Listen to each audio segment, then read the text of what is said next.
سورت القاریہ، مرکزی مضمون قیامت اور وزن اعمال۔ ذیلی مضامین سب ہیڈنگز میں دو ہم دیکھیں گے۔ قیامت کے پہلے مرحلے کی منظر کشی ہے، first stage of the day of judgement, اس کا ذکر ہے، اور نمبر 2 قیامت کا جو دوسرا مرحلہ ہے اس کا ذکر ہے، جبکہ اعمال تولے جائیں گے۔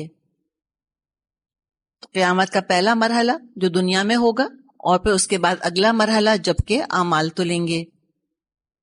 زمانہ نزول ابتدائی مکی دور ہے، آغاز وحی کے بعد سے لے کے تقریباً 3 سال کے عرصے میں یہ نازل ہوئی۔ شروع ہوتی ہے بسم اللہ الرحمن الرحیم، القاریۃ ما القاریۃ وما ادراک ما القاریۃ۔ عظیم حادثہ، کیا ہے وہ عظیم حادثہ؟ تم کیا جانو کہ وہ عظیم حادثہ کیا ہے؟ القاریہ قیامت کے ناموں میں سے ایک نام ہے۔ سور پھونکا جائے گا، انسان ہول جائیں گے، گھبرا جائیں گے، سور کی آواز سے ان کو شدید اذیت ہوگی، چاروں طرف ایک ہنگامہ برپا ہوگا۔ نہ صرف سور کی آواز اذیت دے رہی ہوگی بلکہ زمین پر بھی ہنگامہ عظیم برپا ہوگا، آسمان پھٹ رہا ہوگا، زمین کوٹ کوٹ کر چپٹی کی جا رہی ہوگی، چند پتھر ہتھوڑے سے توڑے جا رہے ہوں تو اس کی اذیت ناک آواز ہوتی ہے۔ تو کہاں کی پوری زمین اور سارے پہاڑ سرما بنائے جا رہے ہیں، پیسے جا رہے ہیں، کوٹے جا رہے ہیں، پاؤڈر بنایا جا رہا ہے، ان کا ڈس انٹیگریٹ ہو رہے ہیں۔ اللہ کے عذاب کا کوڑا اس کے دشمنوں پر پڑ رہا ہوگا قیامت کی شکل میں۔ اور دیکھیں ایک لفظ آیا القاریہ، سارا فوکس اس کے اوپر ہے، اس میں حد درجے کی وارننگ ہے۔ مثال کے طور پہ کوئی ایک لفظ کہتا ہے شیر، بس بہت ہے وارن کرنے کے لیے، خبردار کرنے کے لیے، ایک ہی لفظ پر فوکس کر لیا القاریہ، اور پھر پوچھا کہ جانتے بھی ہو وہ ہے کیا؟ کہیں دنیا کے کھٹکھٹانے کی طرح مت سمجھ بیٹھنا اس کو تم۔ وما ادراک ما القاریہ، یہ وما ادراک بتا رہا ہے کہ جو القاریہ ہے اس کا علم حاصل کیا جا سکتا ہے۔ ترغیب ہے کہ القاریہ کا علم حاصل کرو۔ جانتے ہو کیا ہے القاریہ؟ اور اب بتایا کیا ہے؟ یوم یکون الناس کالفراش المبثوث، وہ دن جب لوگ بکھرے ہوئے پروانوں کی طرح ہوں گے۔ پروانے چھوٹے چھوٹے چھوٹے چھوٹے ہوتے ہیں، ڈھیروں ڈھیر ہوتے ہیں، کبھی ایک آدھ مشکل سے ہی آتا ہے، بہت سارے اکٹھے ہی آتے ہیں۔ کثرت کا تصور ہے یہاں پر، ہجوم ہوگا ایک دوسرے کے اوپر، گرے پڑ رہے ہوں گے، بکھرے ہوئے ہوں گے ہر طرف، ڈھیروں ڈھیر۔ ایک قبر سے اللہ بہتر جانتا ہے پھدک پھدک کر کتنے نکل رہے ہوں گے۔ میں اور آپ جس زمین پر بیٹھی ہیں، جب یہ پھٹے گی اللہ جانے کون کون کون کون نکلتا چلائے گا اس میں سے۔ اور القاریہ سے ریلیٹ کریں اس کو تو دیکھیں کہیں پروانے بیٹھے ہوئے ہوں اور زور سے لکڑی ماری جائے اس چیز کے اوپر، کیسے اڑ کے بکھریں گے نا ایک دم سے۔ تو القاریہ سے بھی کنیکشن ہے اس کا، مبثوث بکھرے ہوئے پروانے۔ وَتَكُونُ الْجِبَالُ كَالْعِهْنِ الْمَنْفُوشِ، اور پہاڑ رنگ برنگ کے دھنکے ہوئے اون کی طرح ہو جائیں گے۔ رنگ برنگا اون، اس کا تصور کہاں سے آیا؟ ایک تو مشاہدے سے آیا، آبزرویشن سے آیا، پہاڑوں کے اندر کلرز ہوتے ہیں، اور دوسرے سورہ فاطر آیت 28 میں اللہ تعالیٰ نے فرمایا ہے کہ پہاڑ رنگ رنگ کے ہوتے ہیں۔ اب اس کو القاریہ سے ریلیٹ کریں، کپڑے پر دیکھیں اگر کوئی ہلکی پھلکی سی اون دھنک کے رکھی ہو، چلے دھنکی بھی اون یا وول تو شاید نہ دیکھا ہو ہم نے، کبھی آپ نے گدا بھروایا ہے، روئی والے کی دکان پر گئی ہیں، وہ ڈنڈے سے روئی کو کوٹ رہا ہوتا ہے اور رواں جو ہے وہ اڑ رہا ہوتا ہے اس کا، تو کہیں پہ روئی اس طرح سے رکھی ہوئی ہو اور زور سے اس کپڑے پہ اگر ڈنڈا مارا جائے تو کیا ہوگا؟ ایک دم سے وہ اڑے گی، سکیٹر ہو جائے گی. تو یہ لفظ بھی یہ القاریہ کے ساتھ اٹیچ ہو رہا ہے جا کر. تو یہ تو پہاڑوں کا حال ہو جائے گا، یعنی بھاری بھرکم چیزوں کا تو یہ معاملہ ہو جائے گا، ہلکی پھول ہو جائیں گی، بالکل بے وزن ہو کے رہ جائیں گی، اور کوئی فکر کسی کو ہوگی نہیں اس وقت کہ پہاڑوں کے ساتھ یہ معاملہ کیوں ہو گیا. بس حیران اور پریشان ہوں گے. یہ تو سٹیج ہو گیا. اب آ رہا ہے معاملہ ذات کا، اپنا انسان کا، اس کے اعمال کا. تب معاملہ کیا ہوگا؟ فَأَمَّا مَنْ ثَقُلَتْ مَوَازِينُهُ فَهُوَ فِي عِيشَةٍ رَاضِيَةٍ. پھر جس کے پلڑے بھاری ہوں گے وہ دل پسند عیش میں ہوگا. دعا کر لیں فوراً اللہ تعالیٰ مجھ کو اور آپ کو اس کیٹیگری میں ڈالے. یہ ہمارا یہاں پر آنا اللہ قبول کر لے، اور میزان عمل میں، میزان حسنات میں اللہ تعالیٰ اس کو بہت بھاری کر دے. جتنا خلوص پیدا کریں گے نا میں اور آپ انشاءاللہ اتنا یہ بھاری ہوگا. بہت شوق سے، بہت دل سے، بہت محبت کے ساتھ، بہت خلوص کے ساتھ اللہ کرے میں اور آپ یہ وقت گزارا کریں. وَأَمَّا مَنْ خَفَّتْ مَوَازِينُهُ فَأُمُّهُ هَاوِيَةٌ. اور جن کے پلڑے ہلکے ہوں گے ان کی جائے قرار گہری کھائی ہوگی. وَمَا أَدْرَاكَ مَا هِيَهْ. اور تمہیں کیا خبر وہ کیا چیز ہے؟ نَارٌ حَامِيَةٌ. بھڑکتی ہوئی آگ. تب یہاں پر موازین کا ذکر آ رہا ہے.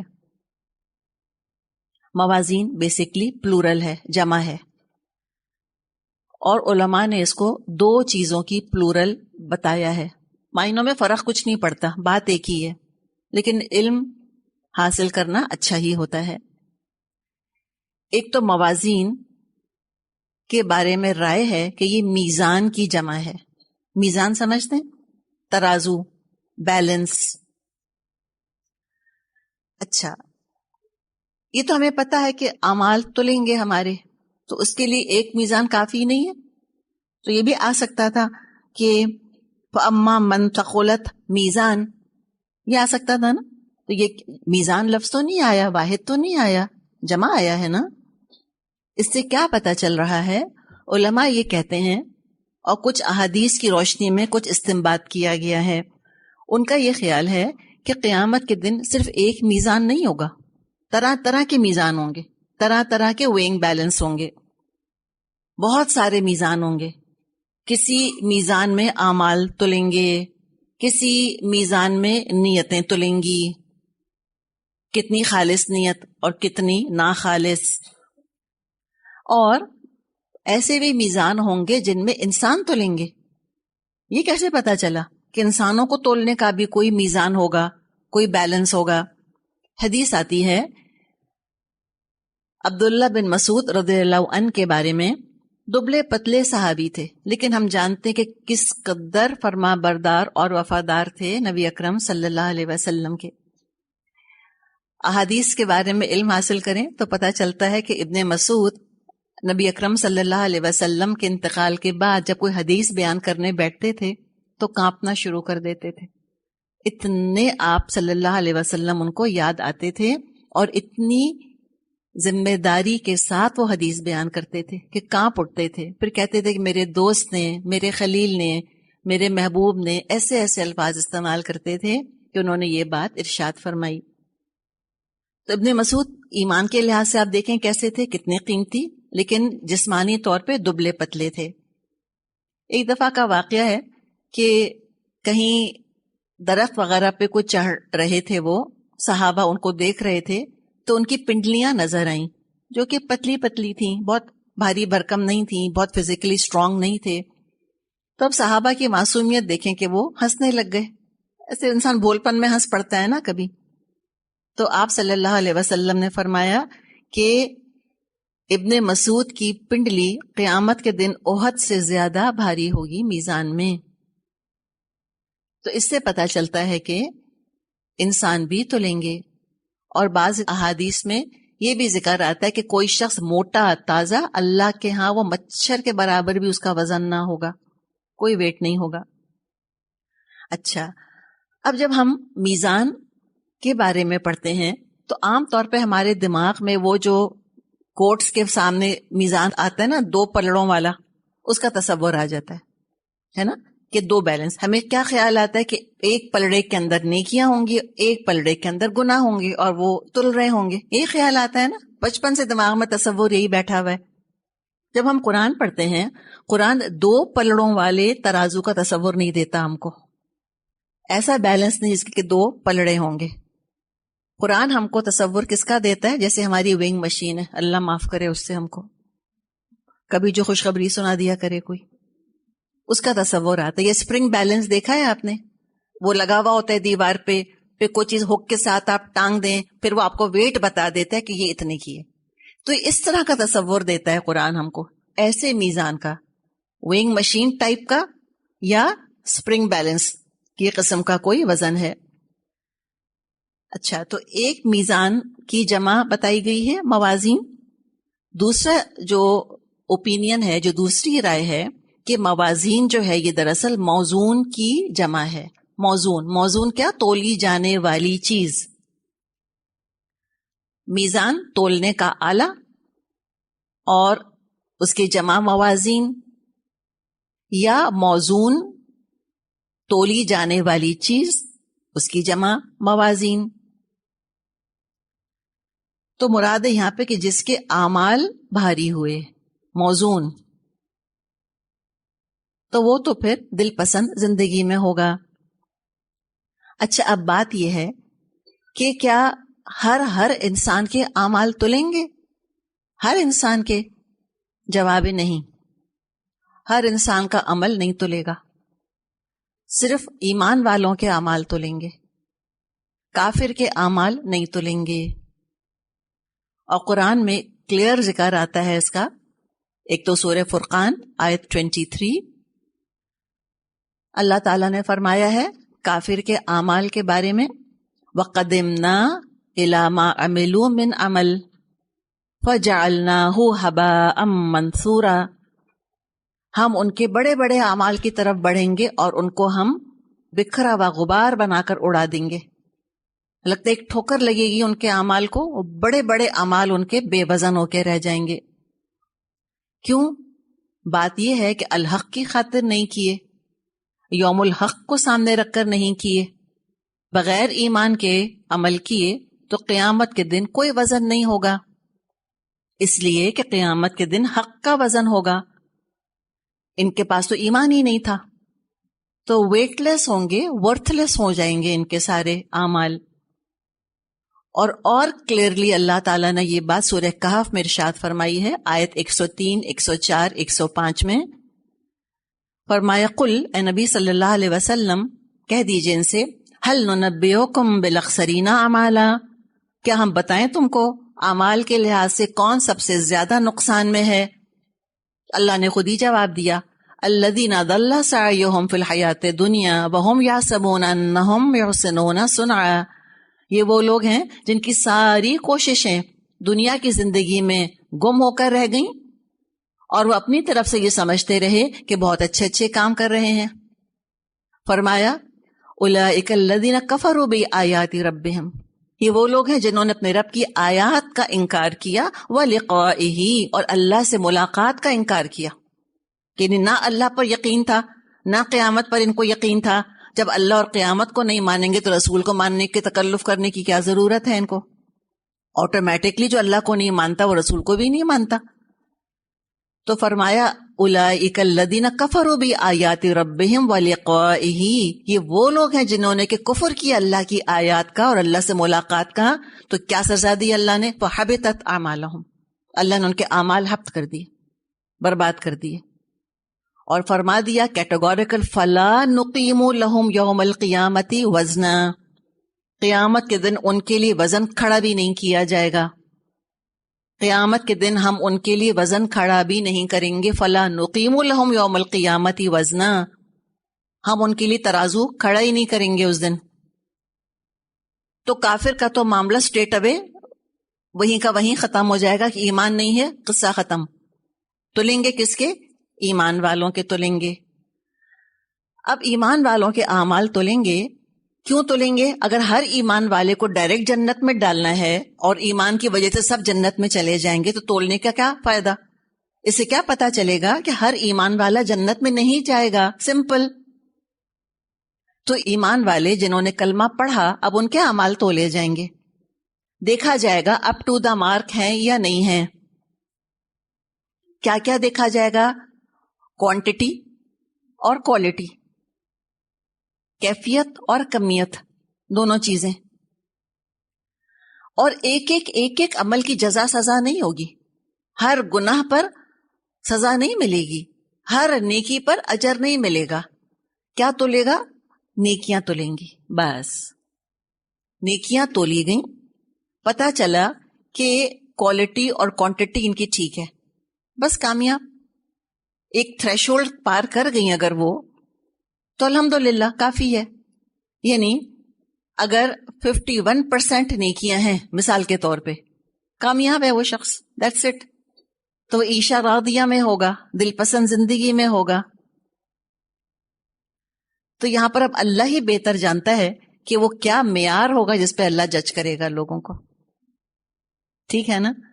وہ تو پھر بہت پیچھے کہانی ہے، کتنا موقع ملا تھا، کیا حالات تھے، کس میں نیکی کری تھی، کتنا خلوص تھا. تو کوانٹٹی کوالٹی دونوں چیزیں دیکھی جائیں گی. اس کے حساب سے اگر تو وہ تھریش ہولڈ پار کر گئی کسی بھی انڈیویجول کی، بس پھر کیا ہوگا؟ فَهُوَ فِي عِيشَةٍ راضیہ، دل پسند زندگی میں ہوگا.